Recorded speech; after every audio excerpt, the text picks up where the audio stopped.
Selamat pagi teman-teman. Pagi. Apa kabarnya? Baik. Senang sekali pada kesempatan kali ini kita bisa berjumpa kembali dalam pembelajaran bahasa Indonesia. Nah, pada kesempatan kali ini kita akan belajar mengenai tempat bersejarah. Sebelumnya kita sudah belajar mengenai surat pembaca. Ada yang masih ingat? Masih ingat semuanya ya? Jadi kita akan lanjutkan pada materi tempat bersejarah. Kita akan belajar mengenal tempat bersejarah melalui cerita. Jadi tujuan pembelajarannya adalah menyampaikan deskripsi yang jelas dan terperinci mengenai tempat bersejarah di negara asing. Jadi nanti yang akan bercerita secara deskriptif adalah teman-teman semuanya. Bisa dipahami? Bisa. Sebelumnya, apakah di sini teman-teman pernah mengunjungi tempat bersejarah yang ada di Indonesia? Silakan. Wah, luar biasa. Bisa dijelaskan bagaimana kesan seorang Doni ke tempat Candi Borobudur?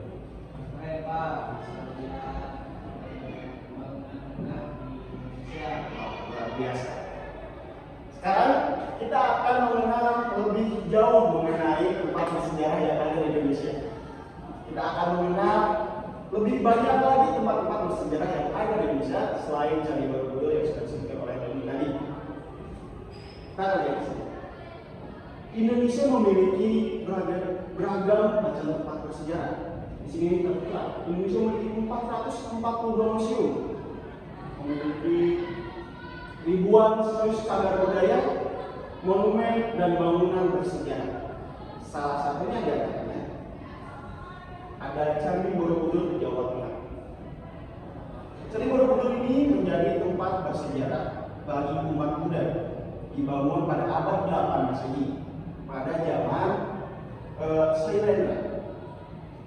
Selanjutnya ada Monumen Nasional di DKI Jakarta. Ini adalah monumen nasional yang menggambarkan semangat juang bangsa Indonesia dalam meraih kemerdekaannya. Selanjutnya ada Gedung Sate. Gedung Sate terletak di Bandung, Jawa Barat. Ini juga menjadi salah satu peninggalan sejarah saat penjajahan zaman Belanda yang pernah menduduki Indonesia. Selanjutnya ada mohon maaf teman-teman, ini ada saya. Ini bukan Candi Borobudur, tapi ini adalah Museum Manusia Purba di Sangiran. Di sini adalah museum di mana tempat bersejarah bagaimana manusia evolusi yang ada di Indonesia yang bertempat di Sragen, Jawa Tengah. Nah, selanjutnya saya ingin teman-teman membuat deskripsi mengenai tempat bersejarah yang ada di tempat atau di negara asal teman-teman. Nah, teman-teman jangan lupakan unsur-unsur penting dalam deskripsi tempat bersejarah. Yang pertama, teman-teman dalam ceritakannya harus mengenal nama tempat, lokasi, latar belakang sejarah, fungsi atau makna budaya, dan yang terakhir dan terakhir kondisi tempat saat ini. Bisa dipahami? Silakan sekarang teman-teman buat dan nanti kita akan saling mendengarkan cerita dari masing-masing. Silakan. Bagaimana? Selesai? Oke. Untuk yang pertama kita akan dengar cerita dari Muhammad Sumbul. Silakan. Boleh berdiri? Saya Boleh. karena aku ya tempat saya bertempat bersejarah itu Masjidil Haram. Masjidil Haram. Masjidil Haram adalah tempat bersejarah dan suci yang terletak di kota Makkah, Arab Saudi. Masjid ini memiliki latar belakang sejarah yang sangat panjang dan berkaitan erat dengan Nabi Ibrahim dan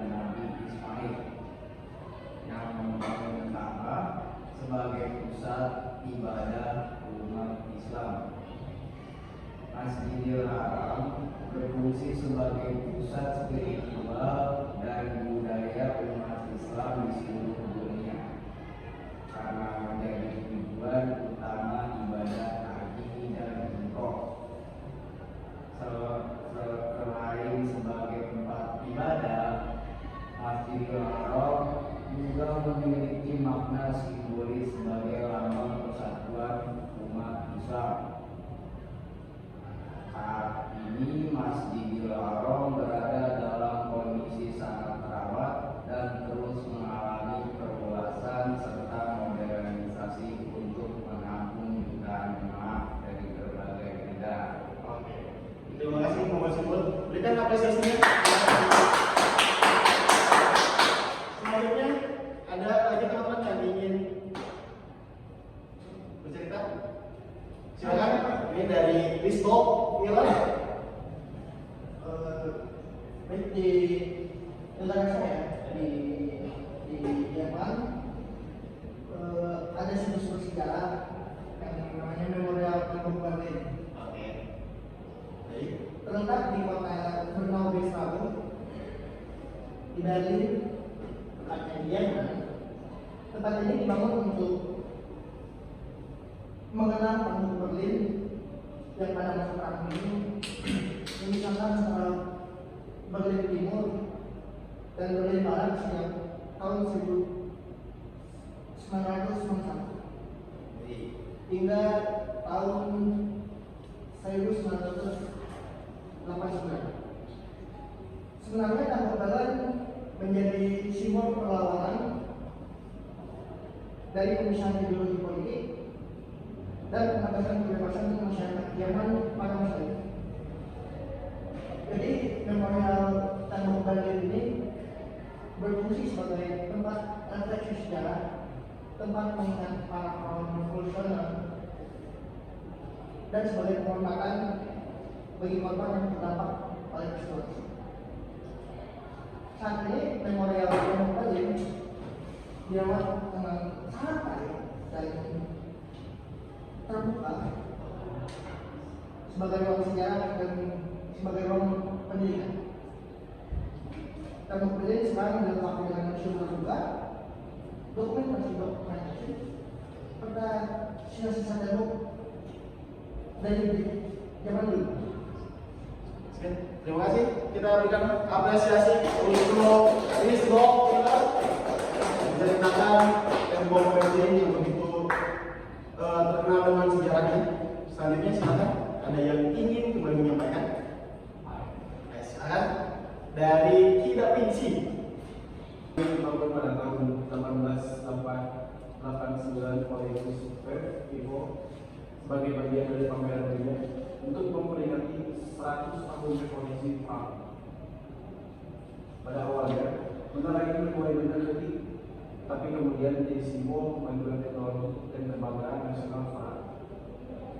Menara itu berfungsi sebagai ikon budaya dan destinasi wisata yang mempresentasikan identitas Paris di mata dunia.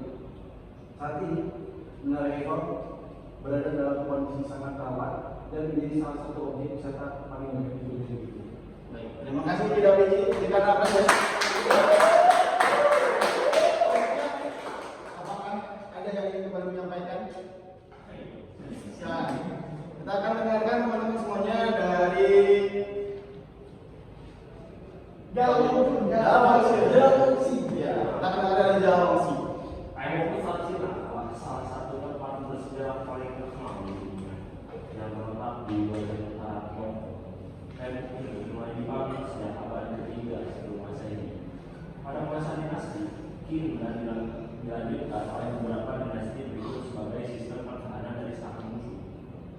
Tembok besar Cina memiliki fungsi utama sebagai benteng pertahanan, sekaligus simbol kekuatan dan kegunaan bangsa Tiongkok. Selain dari sejarahnya, tembok ini juga memiliki makna budaya yang tinggi sebagai warisan peradaban kuno. Saat ini, beberapa bagian tembok besar Cina telah dipugar dan dibuka untuk wisata.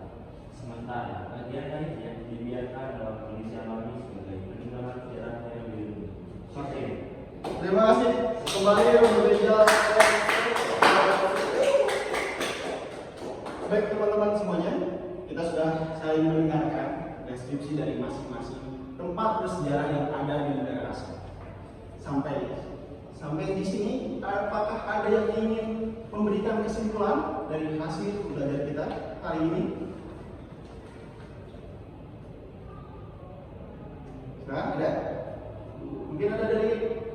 Donilo Fernandes.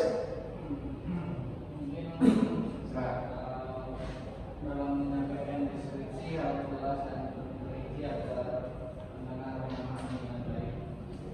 terima kasih Donilo. Kita lanjut. Betul sekali teman-teman. Dalam memberikan cerita yang bersifat deskripsi, kita harus menceritakan dengan terperinci dan jelas agar lawan bicara atau pendengar bisa menerimanya dengan jelas juga. Nah, mungkin untuk pembelajaran kita hari ini sampai di sini, teman-teman. Setiap tempat, setiap daerah, setiap negara memiliki sejarahnya masing-masing, memiliki ceritanya masing-masing. Tapi yang terpenting adalah bagaimana kita bisa menghargai sejarah, bukan bagaimana kita mendengar cerita sejarah. Oke, terima kasih.